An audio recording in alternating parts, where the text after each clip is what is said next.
This is Bernadette from the Sachem Public Library, here to show you how to get started with newspapers.com Library Edition. So we're going to start at the sachemlibrary.org homepage. We're going to go to Services and Resources and click on Research and Databases. From here, we're going to scroll down to N, and we can either click on the home icon if we're at home, or the little person reading the book if we're in the library. Then you simply have to put in your library card barcode and hit sign in. This brings us to the newspapers.com Library Edition homepage. Newspapers.com Library Edition has over 180 million pages of newspapers, but it's important to remember that newspapers.com Library Edition will give you more access than a free account with newspapers.com would, but it still won't give you access to everything that a paid subscription to newspapers.com Publishers Extra will give you. So on the main page here, we have the search bar, where you can start searching by name or keyword, date or date range, and location.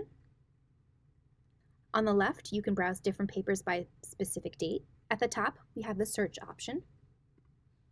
This will bring us to the search page, but will also show recent searches that you have done. If we click on Find by Location, we can browse through the papers by location. So if I'm interested in newspapers from London, I would click on United Kingdom, England, and then I would find London in the list. And then I can choose any of the papers listed here and browse through them. So for instance, if I click on the Observer, I'm given a list of years that I can click through. It will then break down by month and day. And here are the pages from June 16th, 1839, which was a Sunday.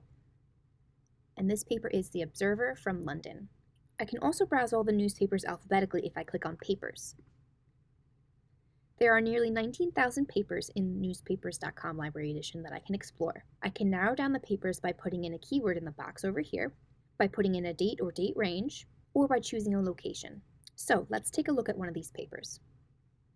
I'm going to take a look at the 45th Division News.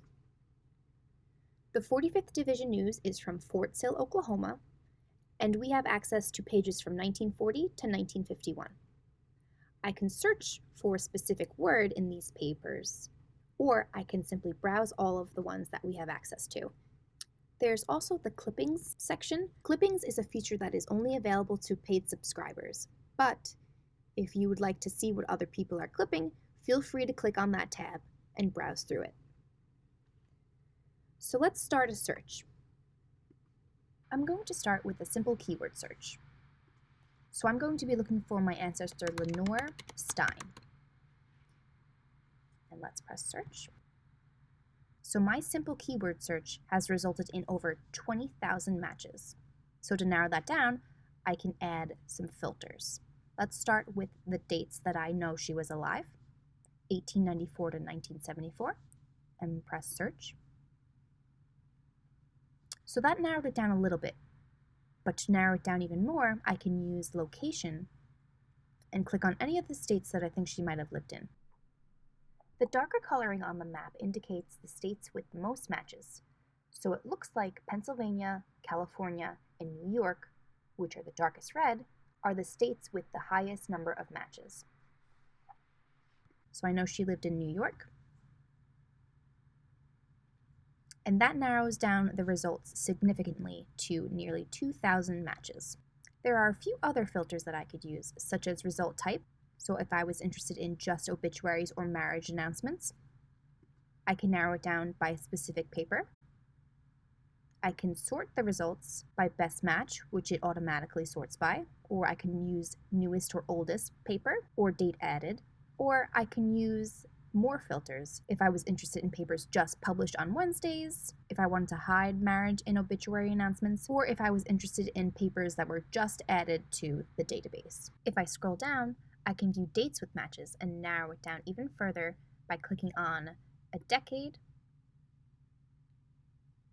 and then going through any of the years that I am interested in. So I'm interested in marriage records for Lenore. So I know she was married in 1917. So I'm going to click on the 1910s. And then I'm going to click on 1917. So if I go to the top, the best matches are first. You can see the keywords that I typed in the keyword box are highlighted in yellow. Looks like this record is from page 9 of The Brooklyn Life on Saturday, June 23rd, 1917, a paper that was published in Brooklyn, New York. And this is just one of 3 matches on the page for the words Lenore Stein. So we can click on it, and it will take us to a scan of the paper. Mr. Henry S. Ibbotson marries Miss Lenore Stein.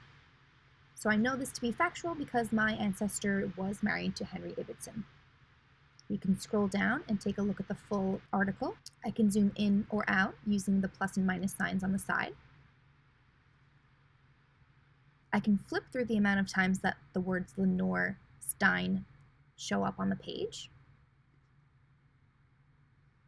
I can also flip through the other pages of this issue and scroll through them using the film. If I was interested in finding another keyword in this issue of the paper, I can change it to any word that I'm interested in. So if I wanted to just see results with the name Henry, I can hit Henry and find. And it looks like the word Henry shows up twice on this page. I can flip through the other pages to see if that name shows up on any of the other ones. And it looks like no, and yes, once on this page 14. So let's go back to our original article, which was on page 9. And we're looking for Lenore. So if I wanted to save this article, I could hit the Print Save button at the top and either save the entire page or select portion of the page, such as just the article that we're interested in. So that's what I'm going to do. And then I'm going to drag the box to make sure that the entire article is highlighted in the white space. And then I can click either Print or Save. And then I suggest saving as a PDF, because if we save it as a JPEG, it will just be a picture of the article, whereas if we save as a PDF, we get more information, such as a link to the original article, the name of the paper it came from, the date it was published, the page it's on, and the date we accessed it. And that's it. Thank you so much for watching and happy researching.